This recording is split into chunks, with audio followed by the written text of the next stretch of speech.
Halo, selamat bergabung kembali di podcast saya Amalia Sustikarini. Saat ini melalui Zoom saya telah terhubung dengan Bapak Dr. Yon Mahmudi di Jakarta.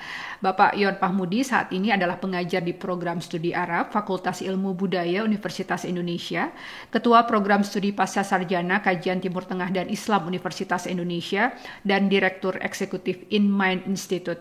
Beliau mendapatkan gelar doktornya dari Faculty of Asian Studies di Australian National University tahun 2007 dengan spesialisasi pada Political Islam in Southeast Asia and Middle East.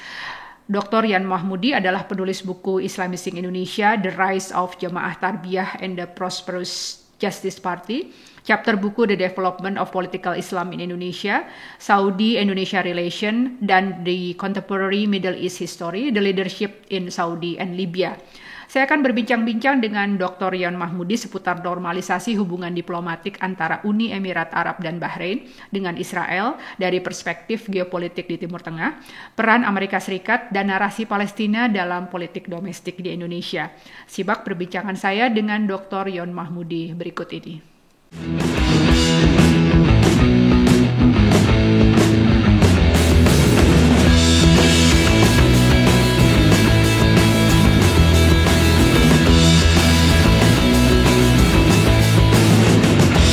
Assalamualaikum Pak Yon, apa kabar?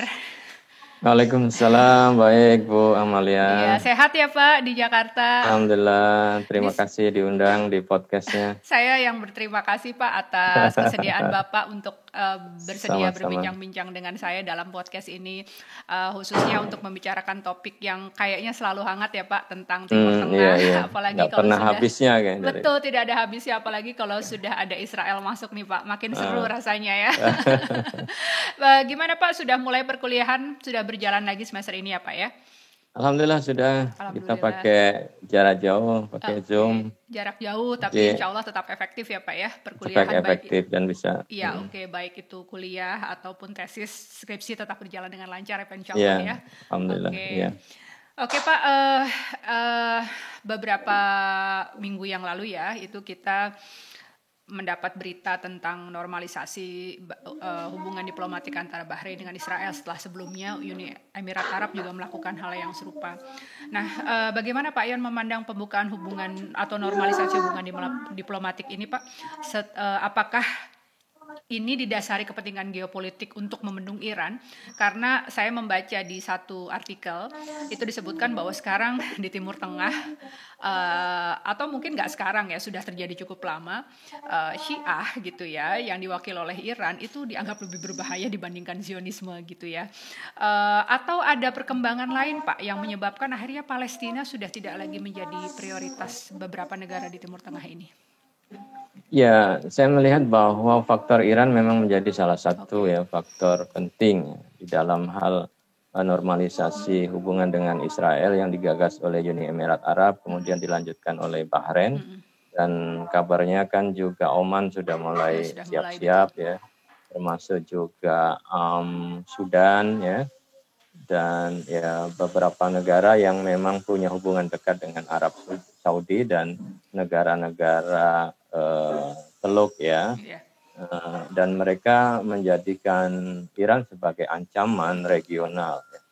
Kenapa ini kemudian kalau kita lihat tadi kaitkan dengan Palestina, sebenarnya kan beresiko juga ya bagi negara-negara Arab yang awalnya menolak Israel dan kemudian bisa melakukan normalisasi. Jadi ada cost sebenarnya yang harus dibayar begitu. Tapi kan kenapa itu bisa dilakukan?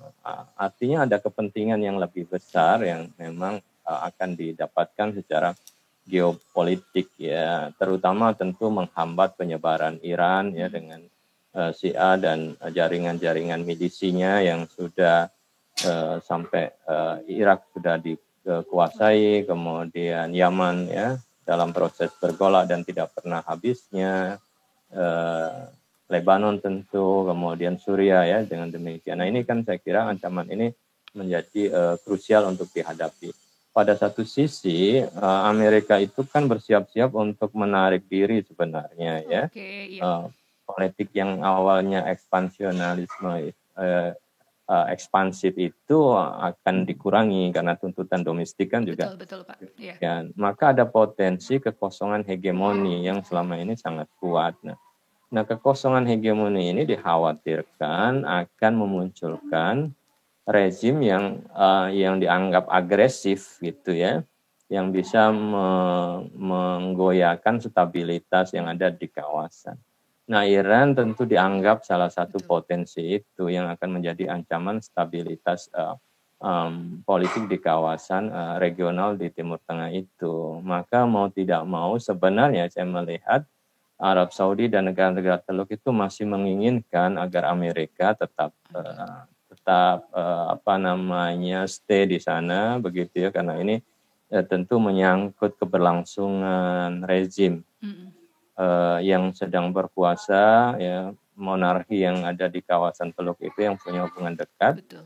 Dan dari sisi legalitas ya, politiknya itu kan rendah sebenarnya ya, karena tidak dipilih oleh mayoritas penduduknya. Nah, potensi-potensi itu saya kira menjadi salah satu pemicu ya kenapa harus intinya kan sebenarnya saya melihat memperkuat dulu hubungan dengan Amerika, tetapi bersahabat dengan Amerika kan tidak boleh meninggalkan Israel ya. Sudah satu paket ya Pak, two in one. Satu paket dapat dua-duanya ya. Itu kepentingan geopolitik yang lebih besar ya, mau tidak mau ya Palestina harus disisihkan terlebih dulu ya karena ya. Oke Pak, jadi tadi menarik yang Mbak Yon sebutkan tentang kekosongan hegemoni itu ya Pak ya. Jadi bagaimana negara-negara di Timur Tengah khususnya negara Teluk ya, dan tadi juga ada beberapa negara lain Pak Yon bilang sudah kelihatan intensinya juga untuk melakukan normalisasi ini seperti Oman dan Sudan. Nah, bicara soal kekosongan hegemoni ini yang akan dikhawatirkan berdampak pada instabilitas kawasan, apakah ini semacam usaha untuk menghindari misalnya kemungkinan terjadinya Arab Spring 2.0 Pak gitu, sehingga kemudian rezim-rezim monarki ini merasa perlu untuk tetap mendapatkan dukungan dari Amerika atau mendapatkan stabilitas gitu ya di kawasan untuk tetap mempertahankan kekuasaannya Pak?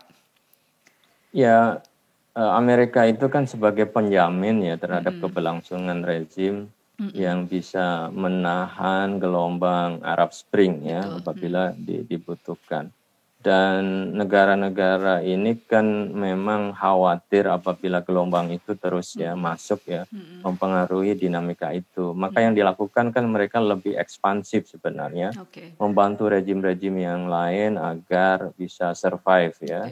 Termasuk membantu Mesir, kemudian membantu Libya ya, Sudan, dan sebagian besar yang dibantu adalah rezim militer karena dianggap itu mampu melakukan stabilisasi kawasan. Itu musuh-musuh politik oposisi itu kemudian menjadi ancaman mereka karena kaum oposisi ini yang bisa mempengaruhi dinamika politik di dalam negeri apabila mereka masuk ya di kawasan itu. Maka ini saya kira nanti akan berhadapan dengan negara yang memberikan peluang kepada oposisi, bahkan memberikan tempat seperti Qatar gitu ya. Dia bagian dari kerjasama Teluk, tetapi sikapnya agak berbeda, dekat dengan Iran, kemudian menampung kelompok oposisi di kawasan-kawasan yang itu kebetulan didukung oleh Arab Saudi. Maka ya kemarin kan embargo dilakukan ya karena untuk menekan itu ya. Jadi saya kira Arab Spring sangat tidak diinginkan terjadi, maka salah satunya ya harus memperkuat rezim yang memang punya otoritas ya di dalam hal menentukan stabilitas itu dan dibantu oleh kekuatan dari Amerika karena para rezim itu yang bisa menjamin kepentingan Amerika tetap bisa dilindungi ya. Oke.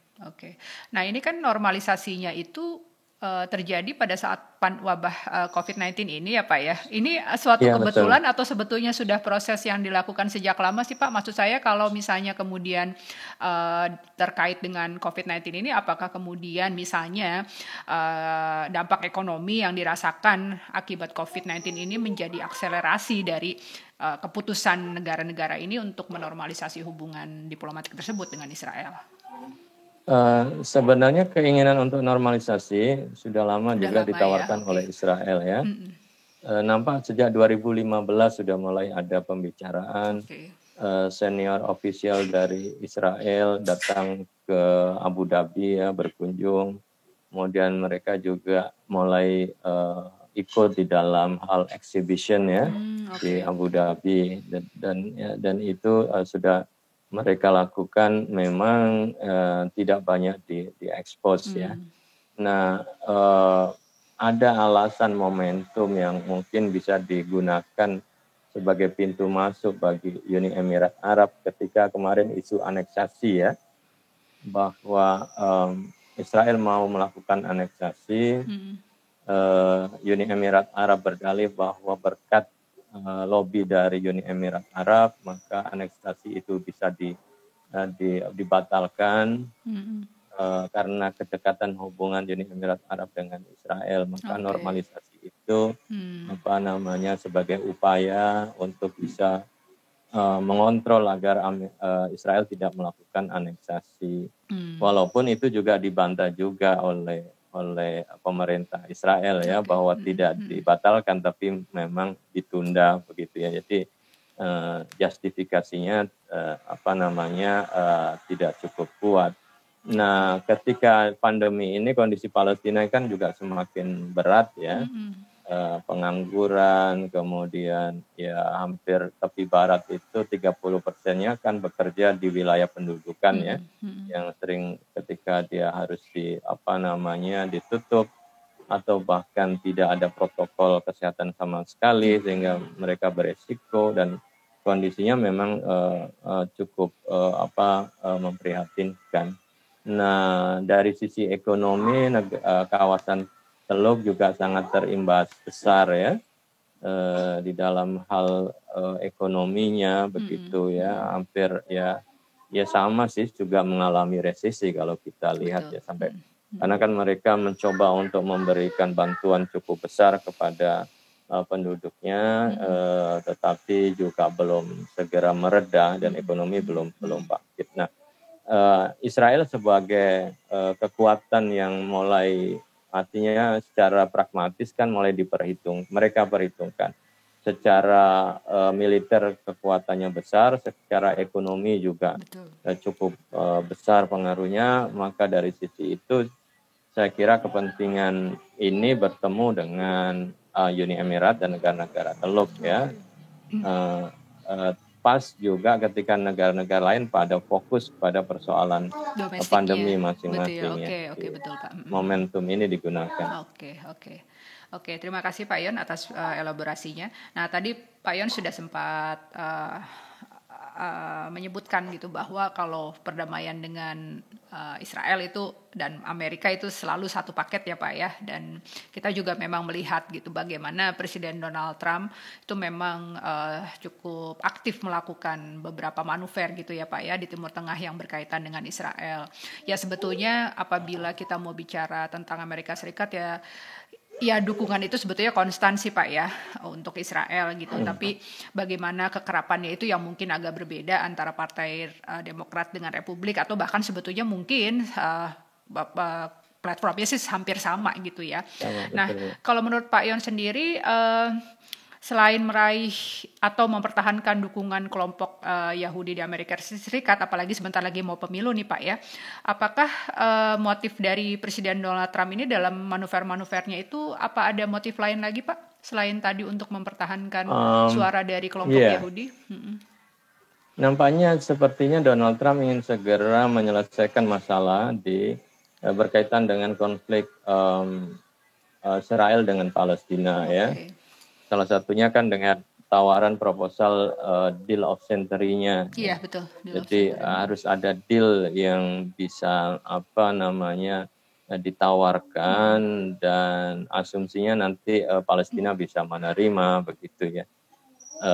Karena kalau dengan selesai persoalan Palestina, Amerika yang dari sisi keuangan juga sekarang kan dalam kondisinya juga ekonominya juga tidak bagus juga ya, maka beban bantuan ke luar negeri itu kan bisa dikurangi ya. Selama ini kan bantuan ke Palestina juga cukup lumayan besar dan beberapa belakangan juga dicoba untuk di stop ya, termasuk juga bantuan kepada organisasi yang berkaitan dengan pengungsi itu kan dia mulai mewacanakan agar dibubarkan. Sementara beban terbesar pengungsian itu kan sebagian besar kebanyakan dari orang-orang Palestina yang memang sudah puluhan tahun ya hidup sebagai pengungsi. Ya, nah, salah satu artinya dia optimis bahwa dengan itu tawaran itu diterima ya. Tapi kan ternyata Palestina juga tidak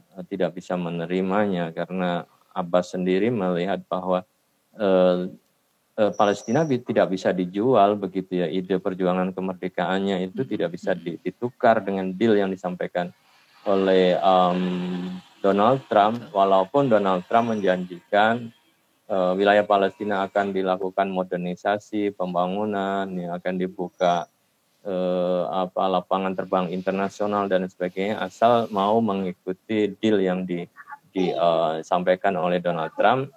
Tapi ya konsekuensinya melepas Yerusalem sebagai ibu kota yang dicita-citakan oleh Palestina. Nah itu belum mendapatkan titik temu dan ditolak oleh otoritas Palestina ya secara umum.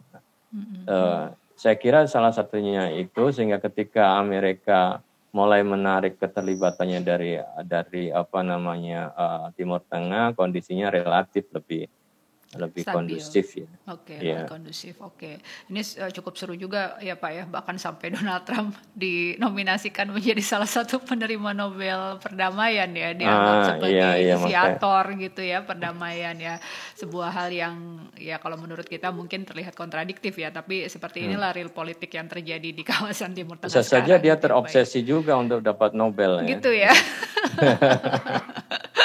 Iya, dan mungkin dia ingin meninggalkan legacy itu ya, dikenang sebagai peacemaker lah dengan di antara semua kontroversi yang diperbuatnya gitu ya, dia ingin meninggalkan legacy mungkin seperti itu.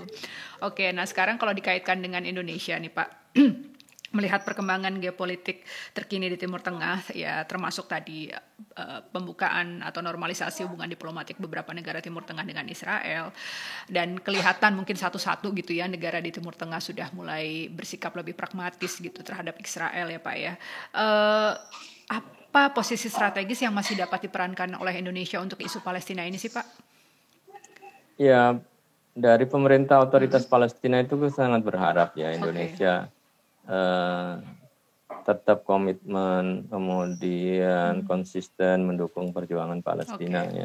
Ketika negara-negara Arab yang lain satu persatu mulai meninggalkan, jadi seakan-akan harapannya ada di Indonesia, apalagi posisi Indonesia yang saat ini kan ketika menjadi anggota Dewan Keamanan PBB ya, kemudian selalu menyuarakan, menjadikan isu-isu jadi isu-isu strategis.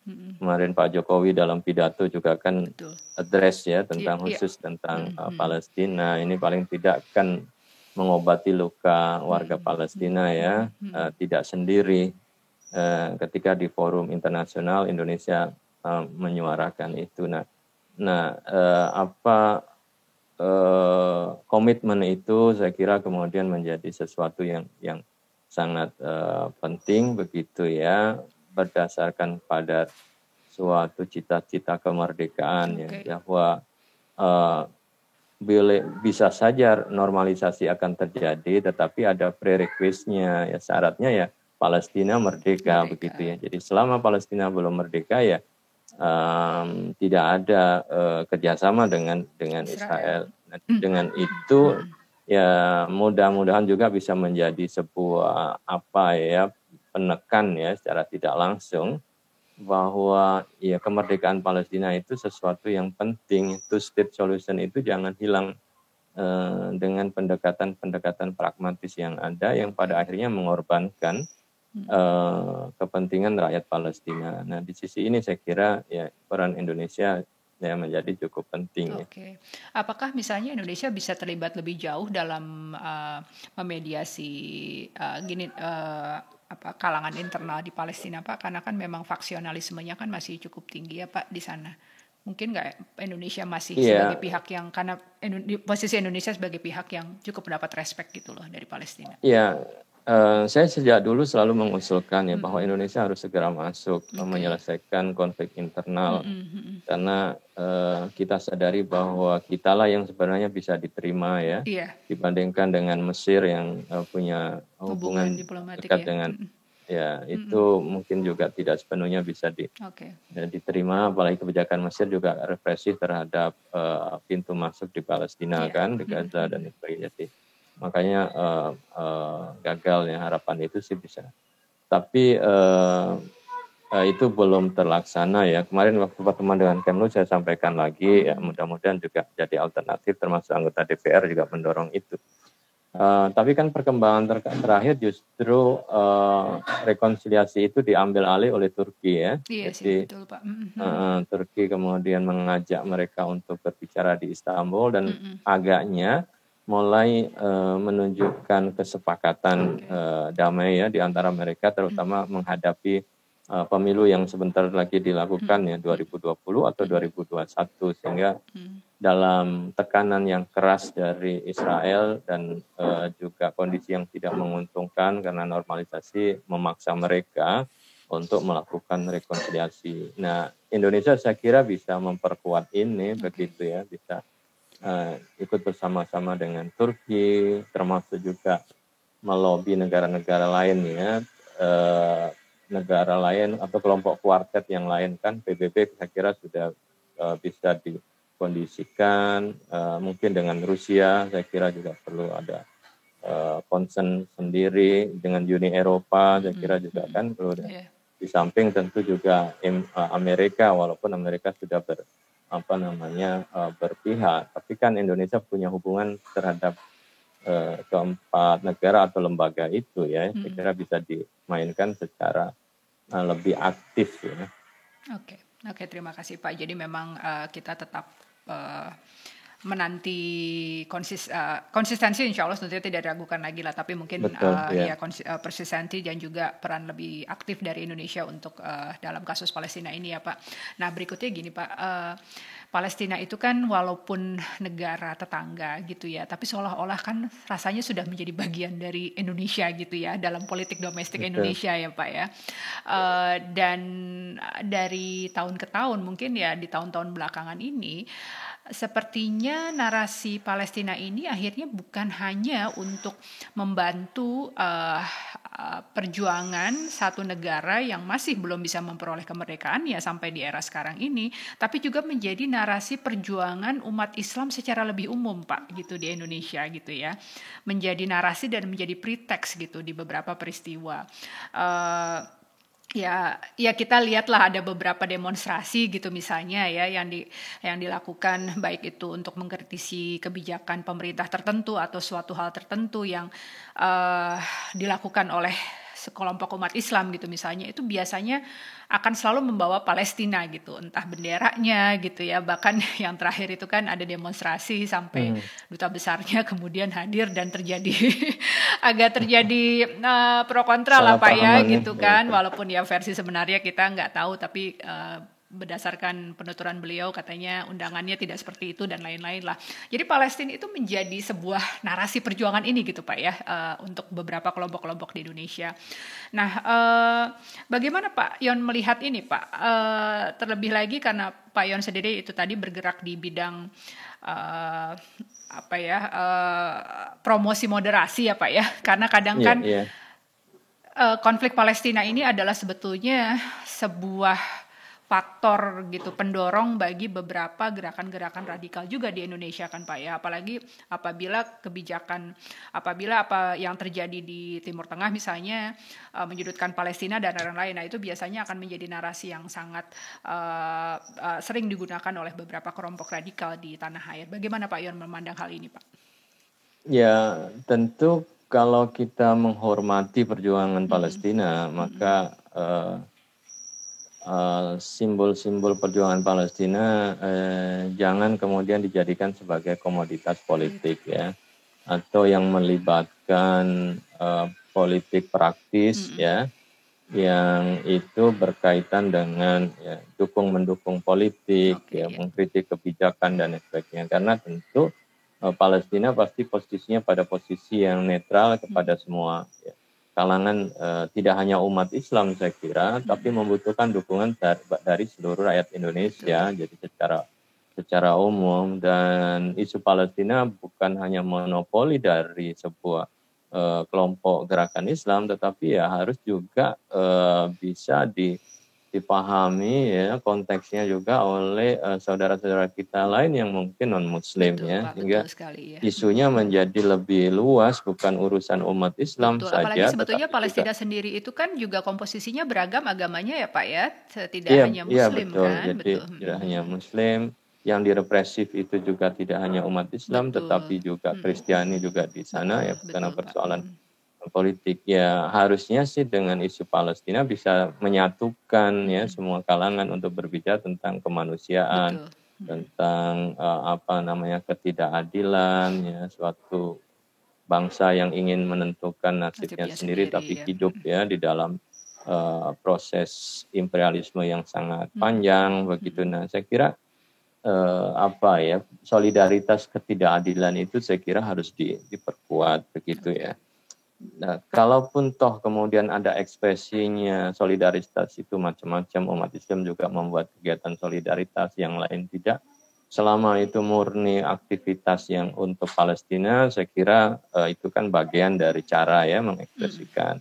Iya. Asal ya itu tadi jangan dimasukkan kepada ranah politik yang membuat orang kemudian menjadi tidak suka karena beda pilihan politik, akhirnya tidak mendukung Palestina. Jadi biarkanlah Palestina itu menjadi isu perjuangan kita bersama begitu ya, tanpa ada sekat-sekat primordial yang ada di dalamnya, karena ini kan menyangkut masalah isu kemanusiaan, dan tidak hanya umat Islam yang berkepentingan, tapi juga umat lain berkepentingan terhadap ya Betul. pentingnya untuk menjauhkan bentuk ya apa ketidakadilan, represif ya, apa namanya, pelanggaran-pelanggaran HAM dan lain sebagainya. Nah, itu tentu bisa ditentang secara bersama-sama. Oke, oke, terima kasih sekali Pak Yon, poinnya sangat penting menurut saya ya. Jadi bahwa Iya, isu Palestina ini adalah sebetulnya isu kemanusiaan ya Pak ya, bukan isu iya betul sektarian, betul. bukan isu primordial gitu ya, yang sebetulnya menyentuh hampir semua kalangan di Indonesia, bahkan sebetulnya di seluruh dunia mungkin ya, karena kita bicara tentang penentuan sebuah bangsa yang ingin menentukan sebuah bangsa yang ingin menentukan nasibnya sendiri, yang ingin bebas dari represi dan juga kekerasan politik yang berkepanjangan. Semoga saja narasi ini bisa terus terdengar ya Pak ya, bahwa Iya iya betul memperjuangkan betul. Palestina adalah Iya memperjuangkan kemanusiaan tanpa kita harus melihat betul. sekat-sekat politik dan sektarian lainnya, seperti itu ya Pak ya. Iya, iya, saya kira begitu. Jadi siapapun yang mendapatkan represif, Betul. ketidakadilan, baik itu muslim, non-muslim, tentu kita harus terpanggil untuk Oke. membelanya. Nah, ini Oke. kan apa, komitmen terhadap Betul. kemanusiaan itu kan saya kira penting ya, agar bisa semua orang bisa hidup ya dengan nyaman, tenang, punya masa depan. Itu kan hal yang menjadi sesuatu yang fundamental ya Oke. bagi kehidupan manusia. Ya. Oke, oke. Terima kasih Pak Yon, Dr. Yon Mahmudi atas waktunya di sore Sama-sama hari Bu ini. Amalia.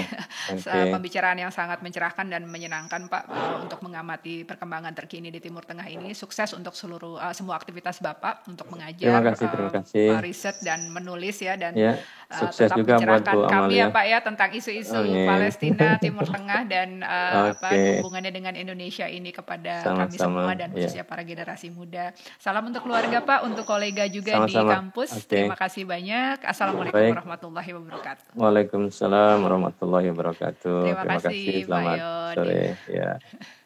Demikian perbincangan saya dengan Dr. Yon Mahmudi tentang normalisasi hubungan diplomatik antara Uni Emirat Arab dan Bahrain dengan Israel, peran Amerika Serikat, dan isu Palestina dalam perpolitikan domestik di Indonesia. Subscribe channel ini untuk mendapatkan update episode baru dan menarik lainnya. Terima kasih, salam sehat selalu.